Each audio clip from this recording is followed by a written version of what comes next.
Chapter 16. A Thief in the Night. Now the days passed slowly and wearily. Many of the dwarfs spent their time piling and ordering the treasure, and Thorin spoke of the Arkenstone of Thrain, and bade them eagerly to look out for it in every corner. "For the Arkenstone of my father," he said, "is worth more than a river of gold itself, and to me it is beyond price. That stone of all the treasure I name unto myself, and I will be avenged on anyone who finds it and withholds it."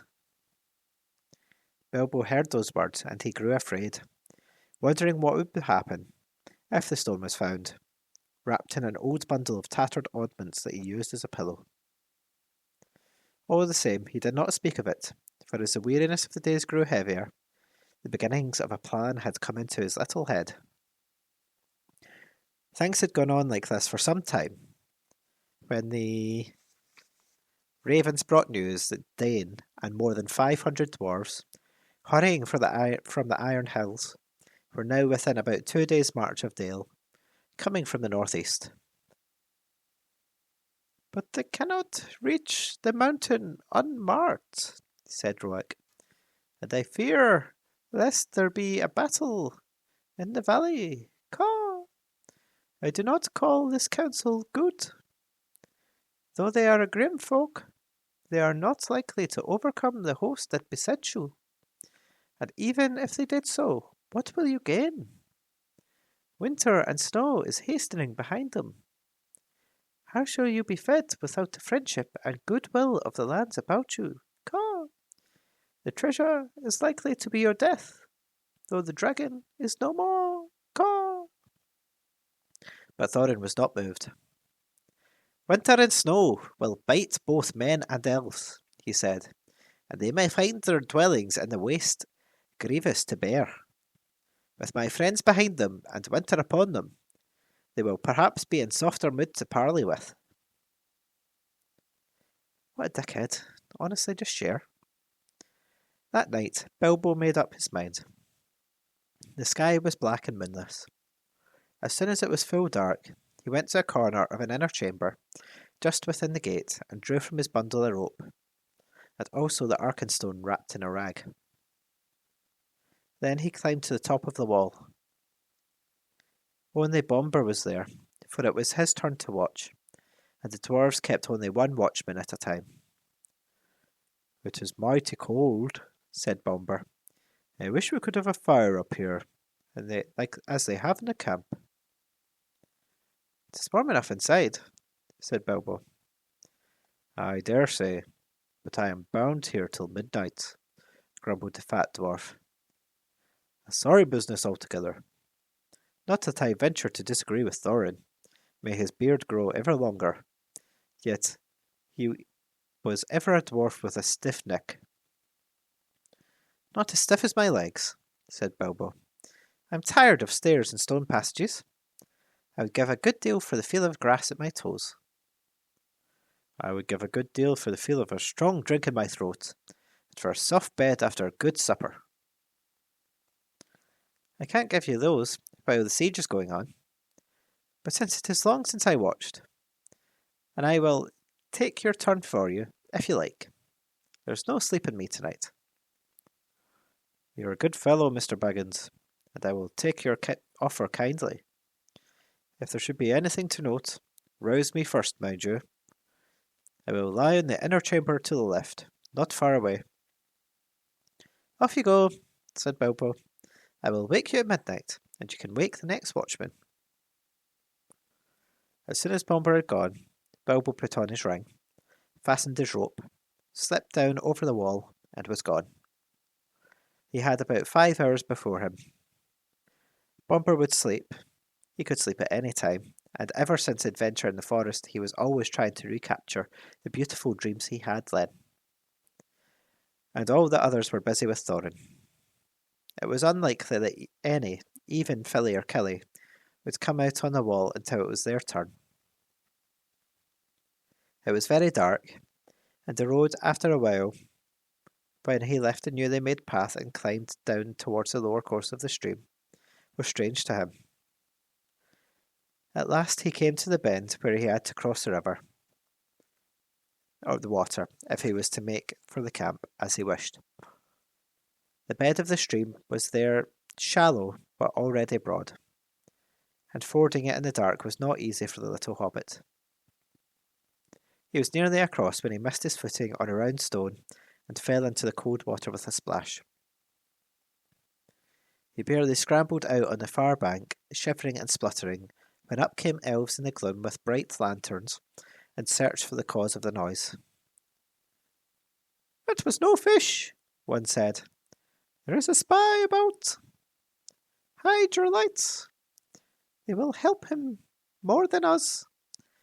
If it is that queer little creature that is said to be the servant." "Servant indeed," snorted Bilbo. In the middle of his snort he sneezed loudly. The elves immediately gathered towards the sound. "Let's have a light," he said. "I am here, if you want me." Then he slipped off his ring and popped from behind a rock. They seized him quickly, in spite of their surprise. "Who are you? Are you the dwarves' hobbit? What are you doing? How did you get so far past our sentinels?" they asked one after another. "I am Mr. Bilbo Baggins," he answered. "Companion of Thorin, if you want to know. I know your king well by sight, though perhaps he doesn't know me to look at. But Bard will remember me, and it is Bard I particularly want to see." "Indeed," said they. "And what may be your business?" "Whatever it is, it's my own, my good elves. But if you wish ever to get back to your own woods from this cold, cheerless place," he answered, shivering, "you will take me along quick to a fire, where I can dry, and then you will let me speak to your chiefs as quick as may be. I only have an hour or two to spare." That is how it came about that some 2 hours after his escape from the gate, Bilbo was sitting beside a warm fire in front of a large tent, and there sat two, gazing curiously at him, both Elven King and a bard. A hobbit in elvish armour, partly wrapped in an old blanket, was something new to them. "Really, you know," Bilbo was saying in his best business manner, "things are impossible. Personally, I am tired of the whole affair. Wish I was back in the West in my own home, where folk are more reasonable. But I have an interest in this matter, 1/14 share to be precise, according to a letter, which fortunately I believe I have kept." He drew from a pocket in his old jacket, which he still wore over his mail, crumpled and much folded. Thorin's letter had been put under the clock on his mantelpiece in May. "A share in the profits, mind you," he went on. "I am aware of that. Personally, I am only too ready to consider all your claims carefully, and deduct what is right from the total before putting in my own claim. However, you don't know Thorin Oakenshield as well as I do now. I assure you, he is quite ready to sit in a heap of gold and starve, as long as you sit here." "Well, let him," said Bard. "Such a fool deserves to starve." "Quite so," said Bilbo. "I see your point of view. At the same time, winter is coming on fast. Before long, you will be having snow and whatnot, and supplies will be difficult, even for elves, I imagine. Also, there will be other difficulties. You have not heard of Dain and the dwarves of the Iron Hills?" "We have, a long time ago. But what has he got to do with us?" asked the king. "I thought as much. I see I have some information you have not got. Dain, I may tell you, is now less than 2 days' march off, and has at least 500 grim dwarves with him. A good many of them have had experience in the dreadful dwarf and goblin wars, of which you have no doubt heard. When they arrive, there may be serious trouble." "Why do you tell us this? Why do you tell us this? Are you betraying your friends, or are you threatening us?" asked Bard grimly. "My dear Bard," squeaked Bilbo, "don't be so hasty. I never met such suspicious folk. I am merely trying to avoid trouble for all concerned. Now I will make you an offer. Let us hear it, they said. You may see it, he said. It is this. And he drew forth the Arkenstone and threw away the wrapping. The Elven King himself, whose eyes were used to things of wonder and beauty, stood up in amazement. Even Bard gazed marvelling at it in silence.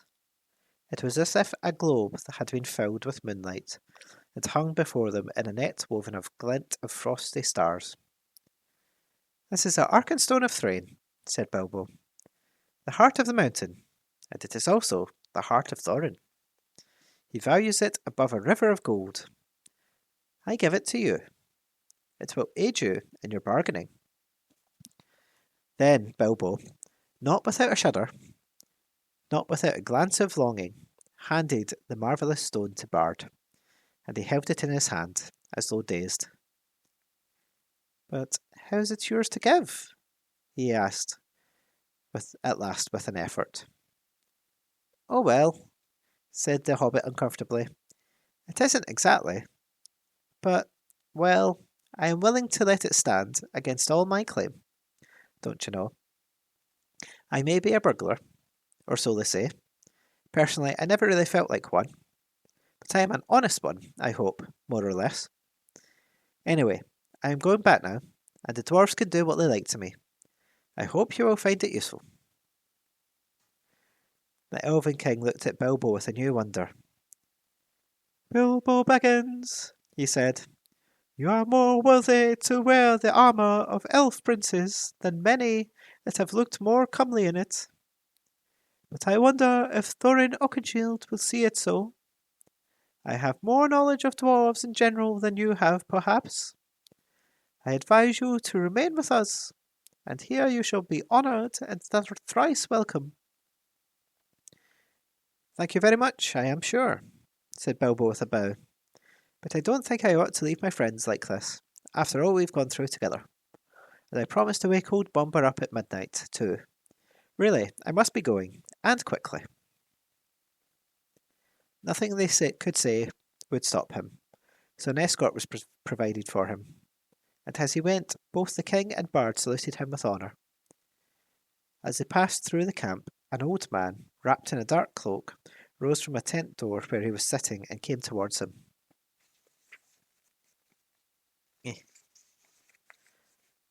Well done, Mr. Baggins, he said, clapping Bilbo on the back. There is always more about you than anyone expects. It was Gandalf. Yay! For the first time for many a day, Bilbo was really delighted. But there was no time for all the questions that he immediately wished to ask. All in good time, said Gandalf. Things are drawing towards the end now, unless I am mistaken. There is an unpleasant time just in front of you, but keep your heart up. You may come through all right. There is news brewing that even the ravens have not heard. Good night. Puzzled but cheered, Bilbo hurried on. He was guided to a safe ford and set across dry. Then he said farewell to the elves and climbed carefully back towards the gate. Great weariness began to come over him, but it was well before midnight when he clambered up the rope again. It was still where he had left it. He untied it and hid it, and then he sat down on the wall and wondered anxiously what would happen next. At midnight he woke up Bombur, and then in turn rolled himself up in his corner, without listening to the old dwarf's thanks, which he felt he had hardly earned. He was soon fast asleep, forgetting all his worries till the morning. As a matter of fact, he was dreaming of eggs and bacon.